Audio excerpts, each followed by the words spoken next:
But there is life afterwards, and I've been quite busy with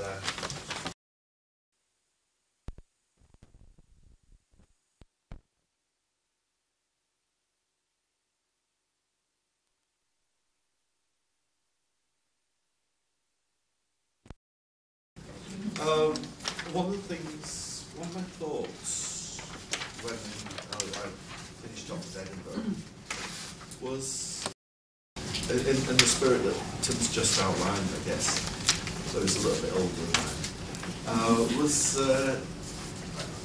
what do you do with all that stuff? What do you do with all that stuff that you've learned? What do you do with all that stuff that you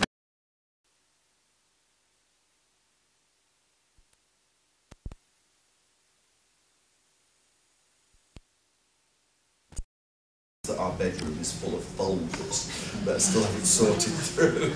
Sign of recognition from Alex here. But one of the products of that was this little venture to try to compile some ideas on teaching from a range of different sources. And I'm very fortunate because I can read other languages than English. And so I was looking at what people were using in Germany, in Scandinavia, in North America, and try to put the best of that together in a single resource.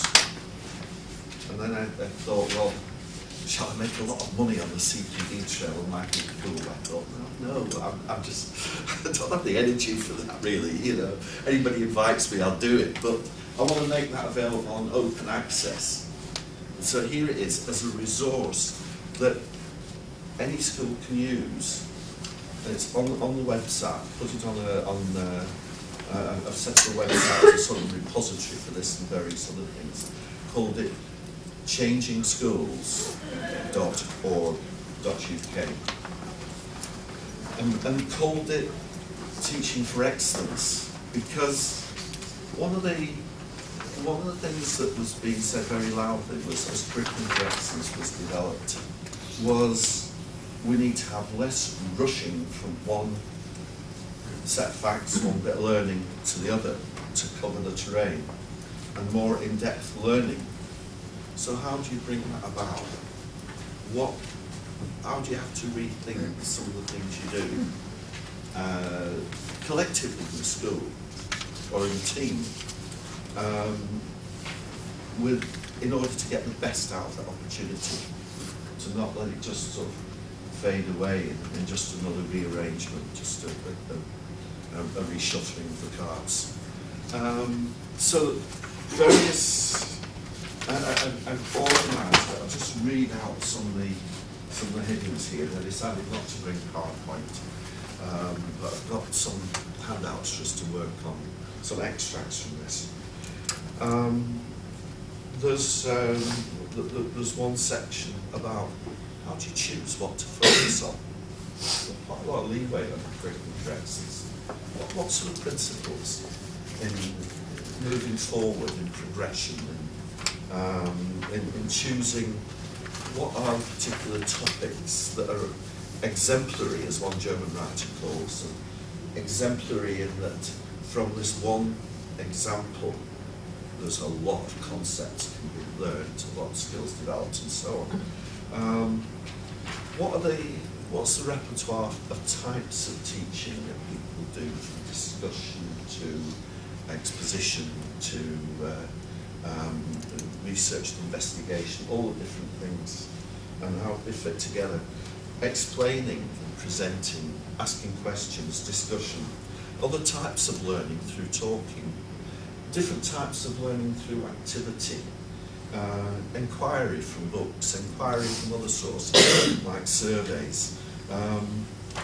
Something that I've called open architectures for learning, which including storyline, project method, learning by design, and other things like, you know, making a video, or writing a joint book, or you know, doing a combined, collaborative design project. all sorts of different things, a big simulation, open architectures, bigger scale things, and then something on assessment and something on progression and differentiation. So each one of these is about 3 pages long, ending up with some questions, not to test, 3 or 4 things that can be used, activities, discussion points that you could use to run a CPD session in school. So it's really putting things, I've tried to develop a resource to hand over, which anybody with enough respect from colleagues in school can run on without having to rewrite everything. And it's work in progress, because nobody can say everything there is to say about teaching. I'm very glad to add things. If all I would ask is really, it'd be good to hear about some of the things that you're doing with this, if you find it useful. So the purpose of this question really, this session really, is to just explore this a little bit, and somehow or another, have we got? I better count the numbers. 1, 2, 3, 4, 5, 6.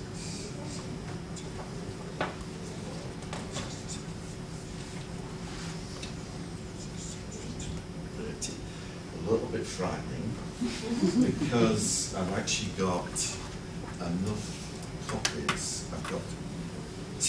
I've got enough copies, so if you work in groups of 3 round the text, we can do this.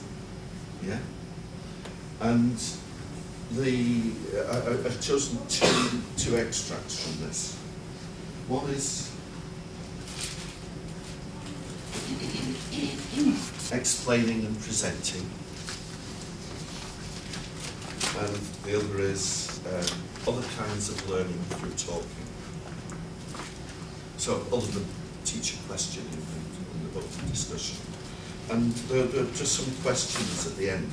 For example, this first one, just choose which ones you want to run on. But for example, the explaining and presenting. Think about one class over the last fortnight. If you were only allowed to make one presentation lasting 10 or 15 minutes, what would it be on? Let's think, because like I've just done now, every teacher talks too much. And so if you were only allowed that one occasion to present something to the class from the front, what are we using it for? Is that sort of like sharpening up the agenda? How would you use a visual to support that presentation?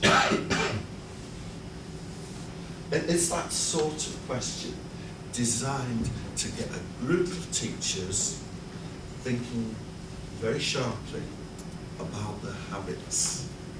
We've all got habits of ways we do things. Thinking, rationalising, justifying, to sharpen that up and make think of some alternatives. Okay, should we be willing to give this a go? Are there any questions? Maybe.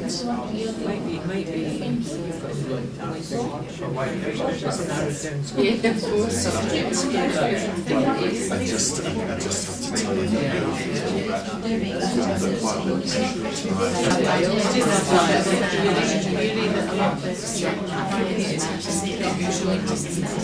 I'm going to have to put dampers on this one because it will soon be coffee break yet again.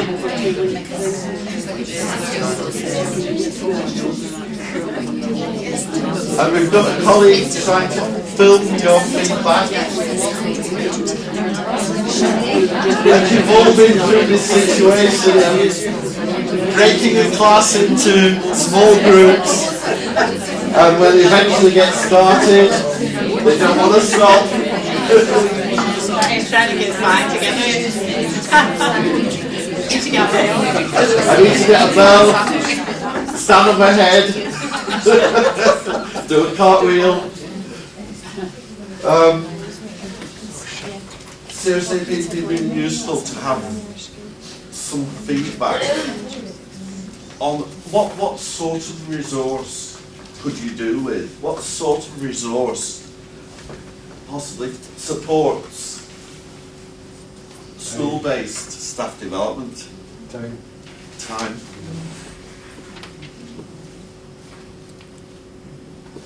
Something that reflects the reality of what it's like in the classroom, I think is always welcome, because quite often you go to workshops and the questions just go round in circles, and at the end of the time nobody's come to any synthesised conclusion. Can you rewrite these questions? I'm serious about this. I mean, they're a first draft. They're a first draft. How to get people together talking about what they do. How to get people observing each other, reflecting on what they do themselves. It's getting folk to the observation at the moment, especially in my authority, is if it's not written down, and that's a bit that annoys me, is staff can go in and out 10 minutes for part of a lesson, pick up what they're looking for. They don't need to be there for a whole period. You don't need to have a sheet that they fill in, and that's more effective because you can chat at any point.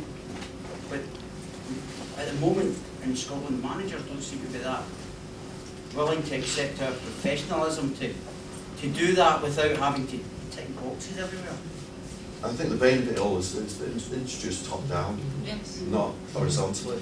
Can I just say, like, recently a programme of learning visits was kind of set up by our head teacher, and it was kind of top down, right? Now, it's not known how many people actually participated in that, but they were asked to feedback through their departmental meeting about what their experience was, and we were given a little pro forma to fill in if we wanted to. As the only chartered teacher in school, the head teacher is now handing me the reins of that and saying, I want you to coordinate sharing excellence across the school. He wants me to find host teachers who would be willing to have